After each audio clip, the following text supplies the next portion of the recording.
This is Joshua Taylor. I've thought, well, I better to do a part four in this, and I forgot to mention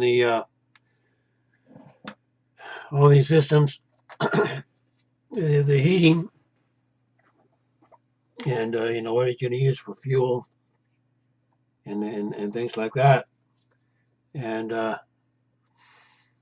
think overall, if you had the time, what I would do is I would use well, what do you call that when you geothermal?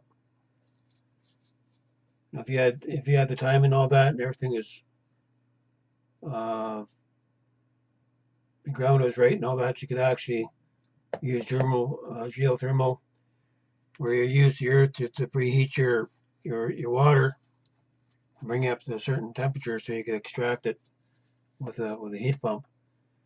And anyway, for heating, whatever your heating system is, I think in these here, we just say here that this yellow represents a 48 square foot relocation platform. And right now I'm using the smaller, quarter scale 12 square foot platforms. But on these here, you want to use the larger ones, and see the larger ones, they would be 8 feet across, 48 square feet, and using 5/8 plywood, and probably uh, sandwich it with 2-inch styrofoam or something like that. So you have all your components made. You put your foam in there, you spray your glue, put it on, and lock your panel into place, and that's it. So the small platforms are uh, around 50 pounds when they're completed. And so these bigger platforms, when they're done, they're probably weigh about 215 pounds. You probably want a steel core in the center so you can pick it up. Put a deal in there, like a latch where you can connect it and lift it up and set her into place. And I was thinking, uh, oh, the way the under support is, that the floor system itself is actually floating. You got minimal amount of under support under this, but this would allow. Uh, it depends how you do it. I was thinking, you can actually cut panels in here, and you could put inserts for hot water heating. And there's another way that you might be able to do that. And so when you put your floor in, when you have your floor laid in, you'd actually put styrofoam, a layer of styrofoam on your floor. Then you put your wood paneling on top. You can do it that way, or you could customize your platforms where you could have a hot water system built right in the platform. So uh, if you're 4 feet across like this, and so you just divide. Uh, how can I figure this out here? You would have, your platform is 48 square feet. So 48 divided by 9. So you could actually make a heating system, maybe around 5 square feet surface area in here. So that would be uh, 1/9, or you could actually go maybe to like a quarter. You could use a quarter of the center for a hot water system. I think that would work. So if you got 7 of these panels in one of these, so if each panel had a uh, in-floor hot water system, that I think that would work. So for heat, with all the wood that's being wasted up in Fort McMurray, you're going to have a lot of wood that you can have a lot of standing trees. You could actually be cut down for firewood, right? And I know the Mennonites, they make a really good wood stove. Where I'm at, I'm on a chicken farm here, and where I'm at, they actually use one of these boiler systems to heat the chicken farm. So I know for a fact, look, this barn is probably uh, 3 times more area than what you see here. So you know that if you make a hot water boiler running on wood, and so you got your main line coming into here, and you can actually have so the center of this here, you could have your your your distribution for your hot water, and so you can actually have your circuits going out from center. So not only can you heat your community center, but you'll be able to heat all uh, 5 of your outer buildings, and for cheap. Your wood's already there. And another way to do it, if you don't have the wood, uh, back in 2004, the Lord gave me an implosion generator, and basically just an 1.5 inch pipe, and you put in propane and air. It's called the Joe Pipe technology, and you can actually pull your flame inside the pipe, where your flame will burn according to the resonant frequency of your pipe, because pipe is just an instrument, and with the as the fire is burning inside the pipe, it causes the pipe to vibrate. Very efficient system, and there's a way you can actually take, if you're using ultrasonic injectors, you can actually take, I don't have anything here that I could demonstrate.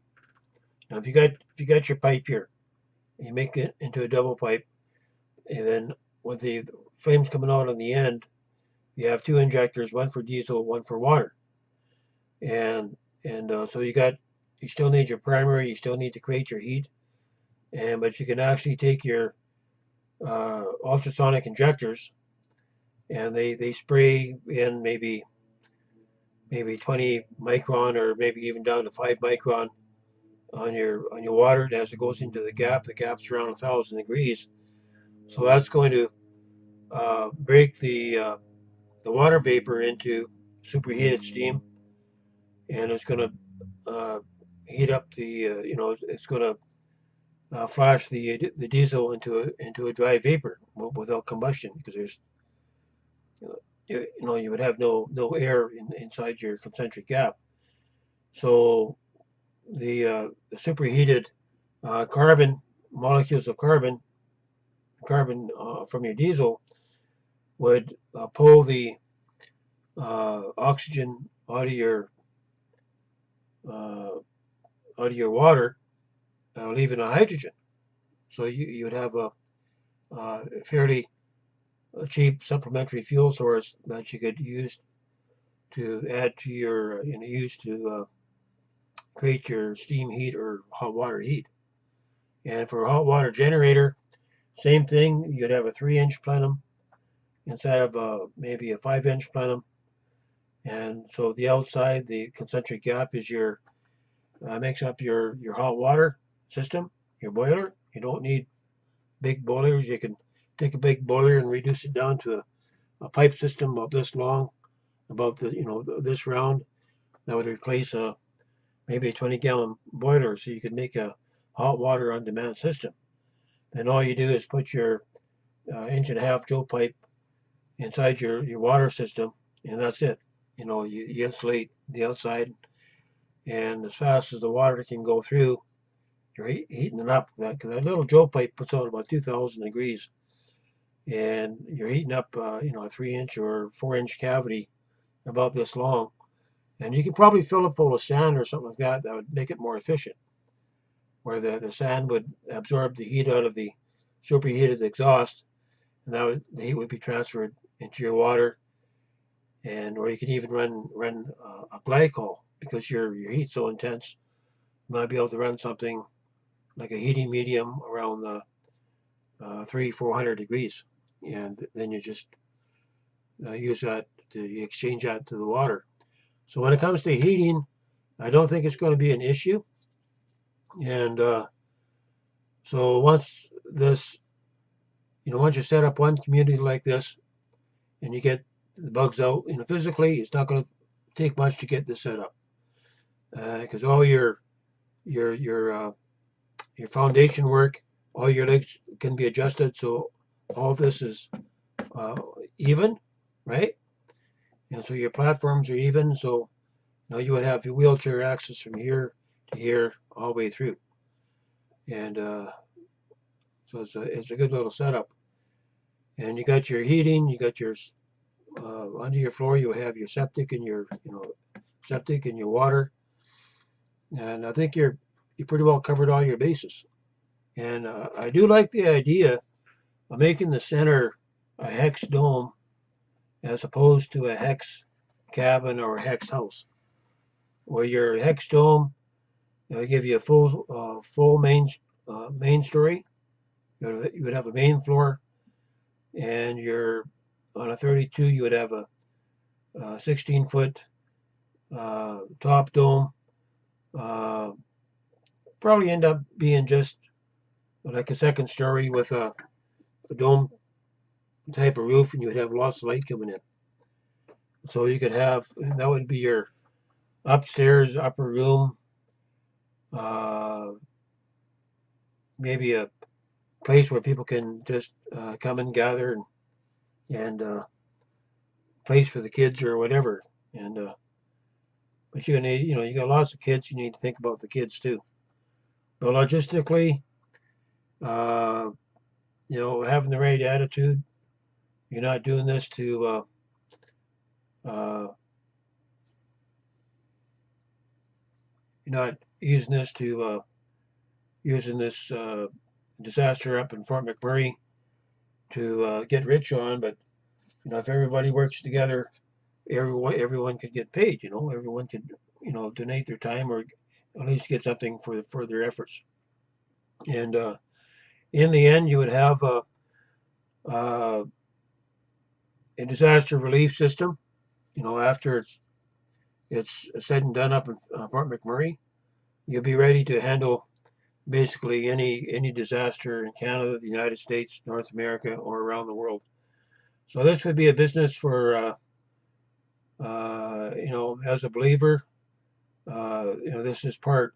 I believe this represents part of the Joseph initiative, and there's been many prophecies given where God's going to raise up Joseph in these end days to to help in areas like this, and setting up remote camps. We know that with all the various earth changes that are coming. I myself, the Lord showed me back in 1988 the destruction of the west coast of Canada. I've seen this island here. I've seen Vancouver Island evacuated, and then right at the end, I saw a wall of water that was over 1,500 foot tall, and there's only one cosmic event that can cause that. I'm not going to get into the whole niberu thing, and but there's a reason why the militaries around the world. There's a reason why the United States built over 130 deep underground military bases. It's not just a hideout from nuclear war. It's for something that's they know that's been coming for since 1983, and I'm not going to debate it. The government knows it's real, and they're not preparing the people. But God has a heart. God has a heart for what's coming. He knows what's coming, and like I said before, it's you can have a choice. You can have a choice to go into one of the many FEMMA camps, or into one of these camps here. And the Lord did give me a name for this. He calls them kingdom camps for a kingdom people. But they also could be used for disaster relief for Fort McMurray or for the subduction zone when it goes. There's going to be 1 million people there when it goes. How do you take care of them? And this is a solution. And not only that, you have lots of space in a camp like this. You can use the same type of building structure to build a multi-story greenhouse. And by oxygenating the water and things like that, you could grow your own food. Food's not going to be a problem. You just have to do it. And coupled with the Joe pipe technology, being able to make your own fuel and all that, it's a goal. So why not do it? And so just getting the interest out there. This is a wrap up. And those of you that are interested, get back to me. Maybe this could be made into a blog. Uh, I wouldn't do this unless I had the Lord gave me the heart. Put what it takes in my heart to carry this through. So if God does open up a door for this, I'll gladly take on the responsibility to work with others to making this a reality. And so you can reach me at my email, remnantprepper@gmail.com, remnantprepper@gmail.com, and you can email for me for your number, where I can give you your phone number, or we can talk on Skype. This is Joshua Taylor, coming to you from here in Nanaimo, British Columbia, Canada.